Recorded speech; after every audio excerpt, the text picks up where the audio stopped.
Jangan sampai usia emas bergaul dengan usia emas juga. Mengapa demikian? Karena kalau sesama manusia emas, nanti perbincangannya ya seputar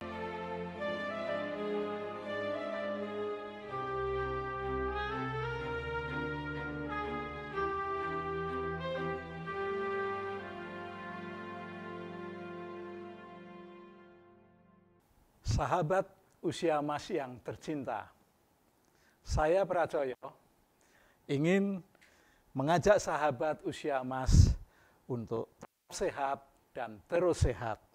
Oleh karena itu, pada saat ini saya dengan sahabat usia emas tentang hidup sehat. Oleh karena itu, kita perlu bersyukur karena hingga saat ini kita diberi karunia oleh Tuhan untuk hidup sehat. Bersyukur itu merupakan hal yang paling utama bagi kita di usia emas kepada pencipta alam semesta ini. Meskipun demikian, para sahabat usia emas tetap perlu mengusahakan dirinya sendiri untuk hidup sehat sekalipun mendapat karunia kesehatan dari Yang Maha Agung. Apa yang harus dilakukan untuk hidup sehat? Ada banyak hal yang bisa dilakukan oleh usia sahabat emas. Antara lain, berolahraga, makan makanan yang sehat, bergaul dengan sesama, dan mengucap syukur kepada Yang Maha Agung. Nah, tentu saja olahraga yang dilakukan oleh sahabat emas bukanlah olahraga yang menguras energi, yang memaksa harus keluar keringat banyak. Contoh paling gampang, sahabat usia emas berolahraga dengan santai, yaitu melalui kegiatan berjalan kaki. Usahakanlah setiap saat berusaha untuk berjalan kaki dengan santai, paling tidak antara 5.000 langkah sampai 6.000 langkah. Apakah ini harus dilakukan setiap hari? Jika iya, akan lebih bagus, karena sahabat usia emas terus bergerak setiap harinya, bergerak maju. Secara pribadi, saya mengalami berjalan kaki dengan santai untuk menempuh 5.000 sampai 6.000 langkah memerlukan waktu 60 menit. Tapi bisa pula dilakukan di halaman rumah, atau kalau musim hujan bisa dilakukan di dalam rumah. Mondar-mandir saja ke depan, ke belakang, dari dapur hingga ruang tamu. Itu dilakukan selama 1 jam, kira-kira 5.000 sampai 6.000 langkah. Olahraga lain yang santai, mengayuh sepeda. Sepeda dilakukan dengan santai, berkeliling, cukuplah juga 1 jam. Maka tubuh kita akan terasa lebih bugar dan nah, untuk asupan makanan yang bergizi, alangkah baiknya jikalau itu diolah sendiri, sehingga higienis dari menu makanan yang kita peroleh akan benar-benar menunjukkan kualitas kesehatan bagi tubuh kita. Nah, tentang bergaul, jangan sampai usia emas bergaul dengan usia emas juga. Mengapa demikian? Karena kalau sesama manusia emas, nanti perbincangannya ya seputar pensiun, seputar nggak punya pekerjaan, sekitar anak cucu. Tapi akan lebih indah bila mana dengan anak-anak usia misalnya 30 seorang mahasiswa, atau dengan anak remaja SMP, SMA, atau dengan usia anak-anak kita yang berusia sekitar 40 atau 50 tahun. Dengan cara demikian, maka komunikasi kita dengan sesama menjadi lebih majemuk, tidak akan membosankan. Nah, selanjutnya bahwa pikiran kita dengan berkomunikasi itu akan terus terjadi ketidakpikunan, ya, akan terjadi kreativitas dalam berkomunikasi.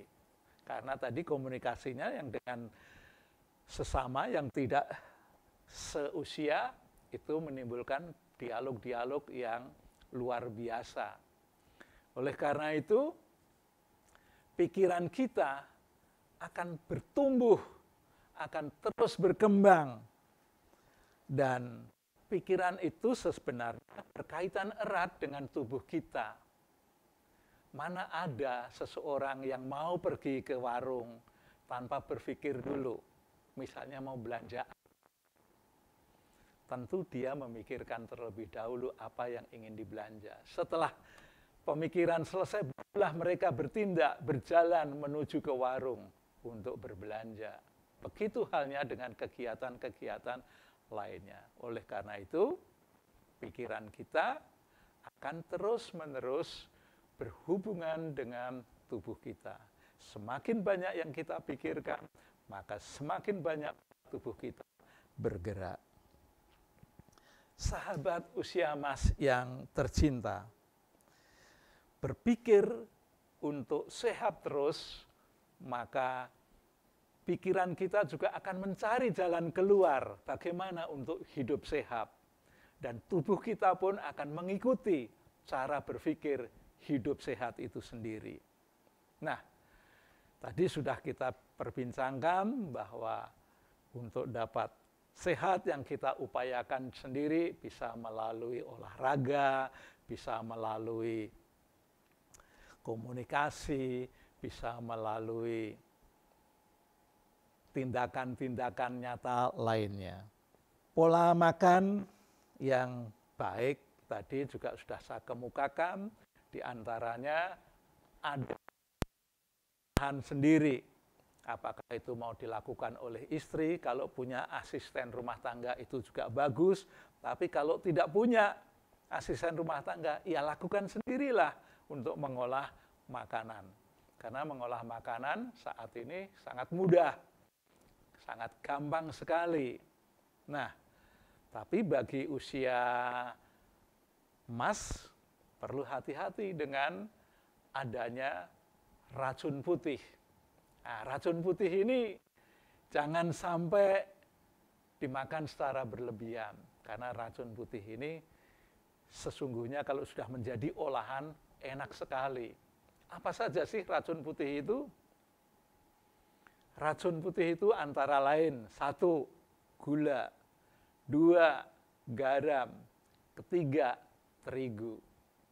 Nah, saya pertama kali mendengar istilah racun putih itu dari Anthony Robbins, seorang trainer terkemuka di dunia, seorang penggagas tulisan pengembangan pribadi yang luar biasa. Nah, sekarang kita bahas satu demi satu ketiga racun itu. Tadi yang pertama tentang gula. Orang yang terlalu banyak mengkonsumsi gula, banyak yang sudah tahu, yaitu menyebabkan timbulnya penyakit. Penyakit apa? Yaitu penyakit diabetes mellitus. Penyakit itu sangat susah diobati.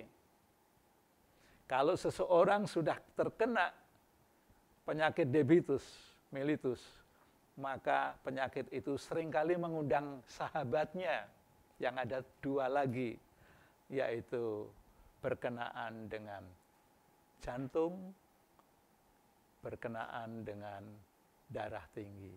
Nah, segitiga itu Kalau ada dalam tubuh manusia, maka susahlah untuk pengobatannya. Oleh karena itu, jauhkanlah atau kurangilah makanan dan minuman yang mengandung gula. Ya, jadi terlalu banyak gula tidak bagus untuk tubuh kita. Yang kedua, tepung terigu. Ya, racun putih yang kedua. Tepung terigu kalau diolah, kalau saudara-saudara usia mas tahu dan melihat bagaimana masyarakat mengolah terigu, misalnya di tempat-tempat penggorengan yang dijual di pinggir jalan itu. Terigu itu kalau diolah lengket sekali dan mudah berkembang. Itu kalau sudah menjadi makanan, misalnya bala-bala, wah, enaknya luar biasa. Makan satu biasanya kurang, makan dua. Padahal makan dua gorengan itu sesungguhnya sudah setara dengan satu porsi nasi. Enak sekali memang. Tapi banyak juga di antara manusia yang makan nasi dengan lauk bala-bala.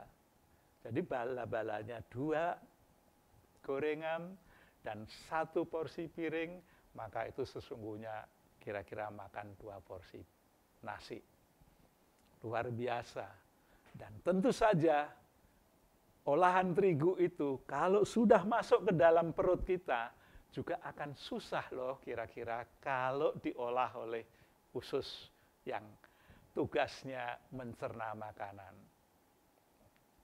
Oke ya, jelas itu. Berikutnya, yakni racun ketiga. Tadi sudah gula, terigu, berikutnya garam. Nah, garam ini juga menjadikan makanan, sayuran itu enak. Kelihatannya tanpa garam hambar rasanya. Oleh sebab itu, jangan terlalu banyak dengan garam.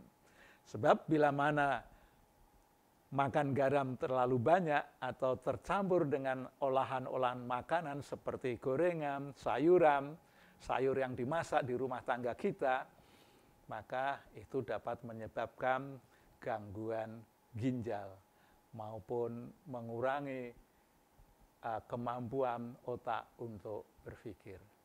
Nah, prinsipnya racun putih ini tetap diperlukan oleh tubuh manusia, tetapi jumlahnya janganlah terlalu banyak.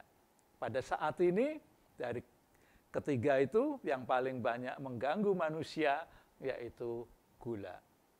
Agar kesehatan tetap terjaga, selain menghindari 3 racun putih tadi, siapapun perlu menjalin komunikasi dengan baik kepada sesama, sekalipun tadi di bagian depan sudah saya kemukakan. Ya, komunikasi ini berguna bagi diri pribadi yang menyampaikan pesan maupun yang menerima pesan. Nah, dengan berkomunikasi dengan sesama yang tidak membatasi usia, tidak membatasi latar belakang, tidak membatasi kelas sosial, itu akan menjadi lebih baik. Kita semua usia mas akan bisa menjadi panutan, bisa menjadi teladan bagi siapapun yang mendengar. Karena kita memiliki informasi yang sangat luas melalui pergaulan-pergaulan itu. Sahabat mas, dan yang paling penting lagi, kita perlu bersyukur. Bersyukur kepada siapa? Ya tentu saja bersyukur kepada Yang Maha Agung, kepada pemilik kehidupan di alam semesta ini. Mau tidak mau, kita perlu bersyukur. Dalam buku-buku suci ada tertulis bahwa bersyukur perlu dilakukan dalam segala perkara. Jadi bersyukur itu tidak hanya untuk ketika kita mengalami kesenangan. ketika kita mengalami kebahagiaan, ketika kita mendapat sesuatu yang menyenangkan hati kita. Tapi bisakah kita juga bersyukur ketika kita mengalami kepedihan, kita sedang sakit, kita sedang mengalami kesusahan. Kalau itu bisa dilakukan, wow, luar biasa sekali. Nah, itu sahabat Mas. Jadi untuk sehat, ada 3 hal yang perlu kita lakukan. Yang pertama, yaitu bersosialisasi, berkenaan dengan makanan sehat, olahraga, dan yang kedua, menghindari racun putih, dan yang ketiga adalah bersyukur kepada Yang Maha Agung. Demikian hidup sehat yang saya berikan, dan akan ketemu di lain kesempatan bersama saya. Bye-bye.